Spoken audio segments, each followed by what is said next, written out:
Hello everyone. So this is a sample questions video for your first paper ENG 101, that is Introduction to Study of Language and Literature. In the unit 1 you will get simple basic questions which you can even answer from general knowledge or general English studies, such as look at this question: why is studying literature important? So literature पढ़ना हमारे लिए ज़रूरी क्यों है? This you can even answer by reading the options, such as literature entertains us, literature provides knowledge about the world, literature helps us to value emotions of others. So by reading only we can see that D option seems to be correct. Literature does all those things. Then what is the relationship between literature and society? What is the relationship? So literature is a better imaginative society. This is not true every time. Literature always is influenced by the society. ये भी ज़रूरी नहीं है हमेशा कि हमेशा society से influence हो. Literature is often reflection of the society and its customs. हाँ, often मतलब का अक्सर it talks about the society that we are a part of, and literature has no direct relation to society. ये भी गलत लग रहा है. So C option seems to be correct. Literature is often a reflection of the society and its customs. Then what is the significance of language? Language क्यों ज़रूरी है? What is the significance? So language is a medium of communication for human beings. Yes, this seems to be true. Language is the source of cultural knowledge of communities. This also seems to be true. Cultural knowledge हमारी language से ही communicate होती है. Then language helps us express our feelings better, obviously. So D option seems to be correct. That is all of the above. Then which language is considered as a global language in our times? Obviously this is very simple to answer. Obviously English, French, German or Spanish. English is currently the global language that dominates the world. Then in which of these ways can you learn a foreign language? ये skills पे आ गया, the skills of learning a language. तो किन तरह से इसको हम learn कर सकते हैं language को? Listen करके, listening and speaking, बोल के, reading पढ़ के और writing. So all of them seem to be true, because all of the skills are required to master a language. So D, all of the above. Then so simple questions, you're getting the point. Simple questions that are based on general understanding. What is implied by the term global language? What is the global language? होता क्या है? Language that helps us communicate at international level. Yes. Language that bridges the gap between different cultures. Yes, it bridges the gap. And then language spoken by a considerable population of the world. Yes, a certain good number of people must be speaking that language to be called a global language. So all of the above seems to be the correct answer. Then what is implied by the term lingua franca? Lingua franca क्या होता है? Basically, lingua franca, suppose see the options. Language of a nation with many regional varieties. Is it that? No, that is not the meaning of lingua franca. Language that is flexible with grammar and syntax. No, that is also not the correct meaning.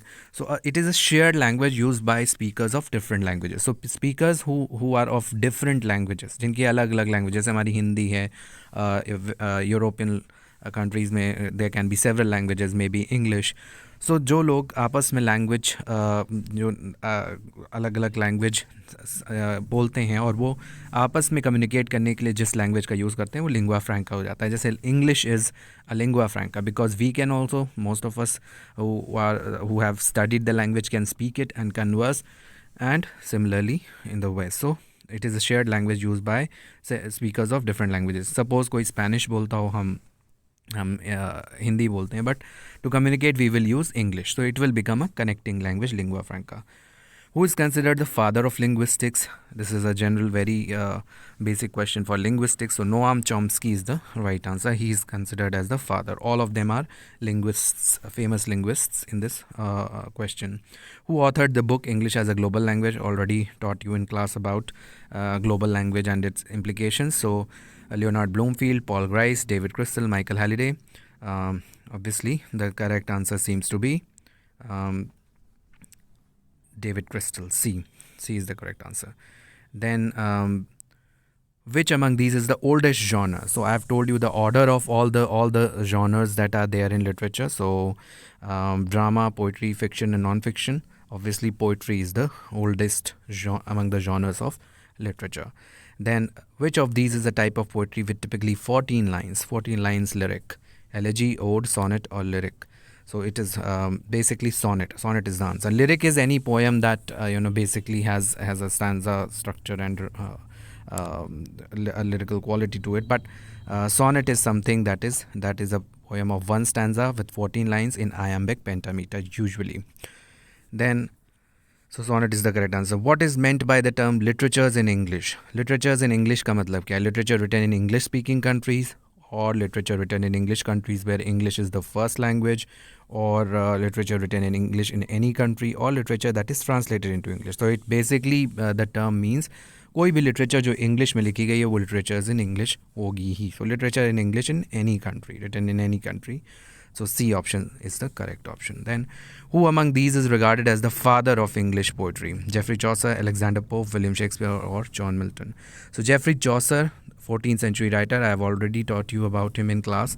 He is regarded as the father of English poetry, the first person to write poetry in, or the first person to have popularized writing poetry in English. So that is why he is the father of English poetry, or even English literature. He is also considered father of English literature.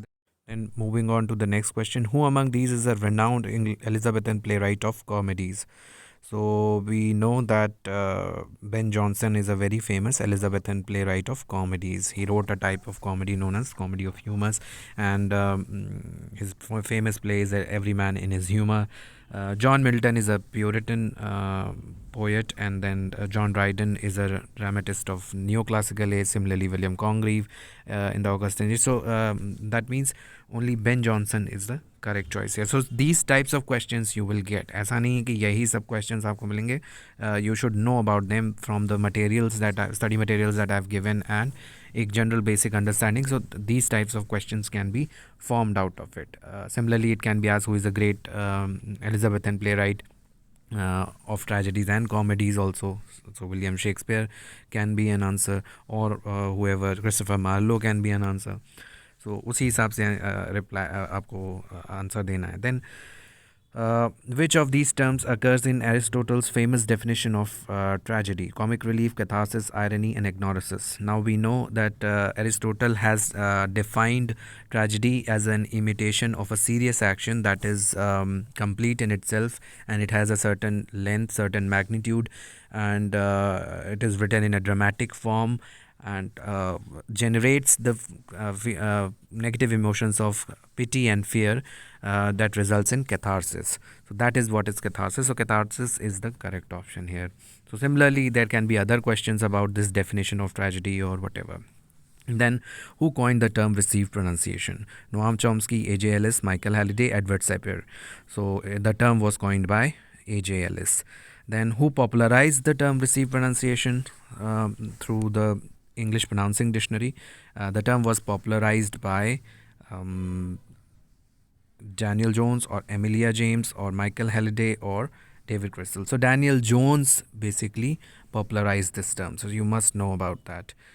Then who popularized the term? So Daniel Jones. And what is the term used for the register of a language at a business meeting?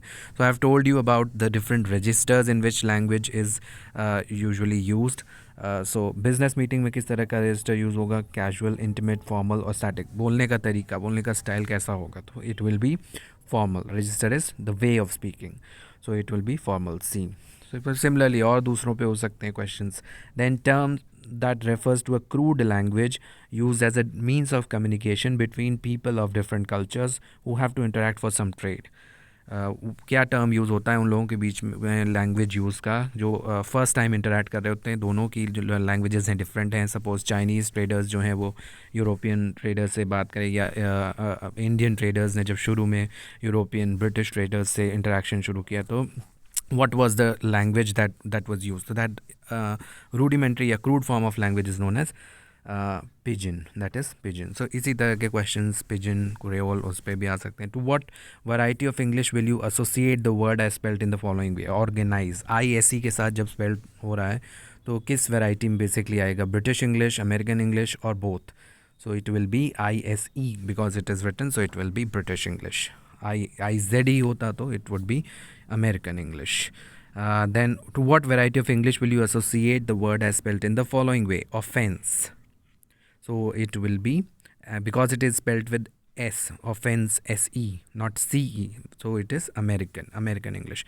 And offense with CE would be British English or even Indian English. So that, or even received pronunciation. So these are the four options, out of which American English here is the correct option. So you should read about all these words, all these things that are there. You should understand about them. Then to what variety of English will you associate the word as spelled in the following way? Tires, TIRES. So TIRES is written in American English.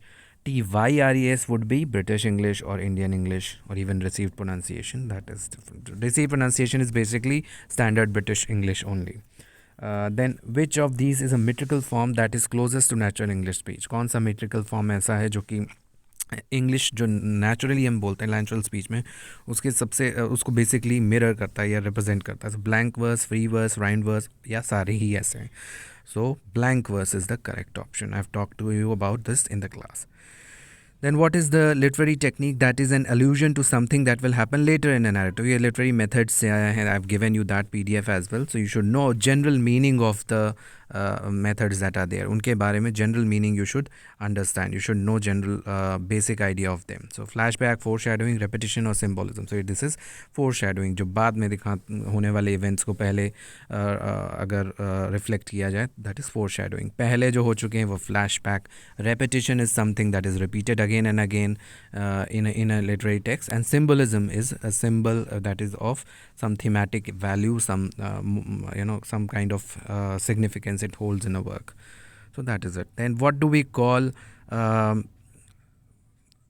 the method in which inanimate things are ascribed human characteristics? So inanimate चीज़ों को human characteristics refer किया जाए तो ये हमने discuss किया है. The poem the cloud और बाय पी शैली और different poems have been written with using all these sorts of techniques. So here it is personification. एक नॉन ह्यूमन ऑब्जेक्ट को जब ह्यूमन क्वालिटीज़ एब्सक्राइब करके बात की जाए तो that is personification. So personification is the correct answer. You should know about hyperbole also, metaphor also, onomatopoeia also. All these things should be known.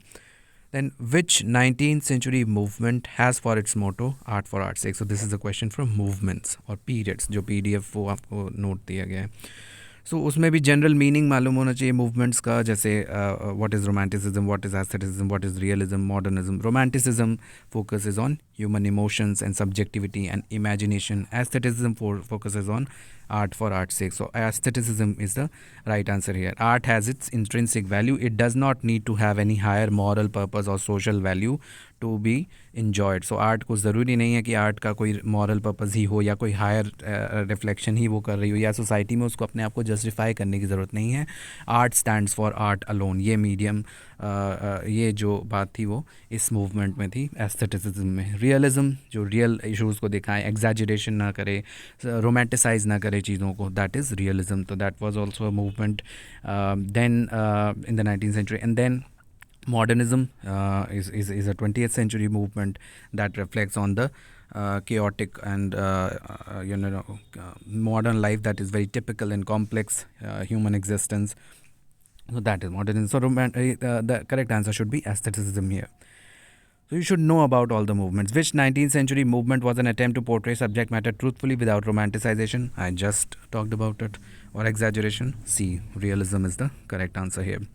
Then which one of these is one of the central authors of modernism? T.S. Eliot, Thomas Hardy, Oscar Wilde, Robert Browning. Now, Thomas Hardy and Oscar Wilde all and even Robert Browning all belong to an earlier period from romantic age or earlier times, and T.S. Eliot is the only modern author among them. So, and T.S. Eliot is one of the most important modern writers, along with James Joyce and even Virginia Woolf and several other writers, Samuel Beckett, all these.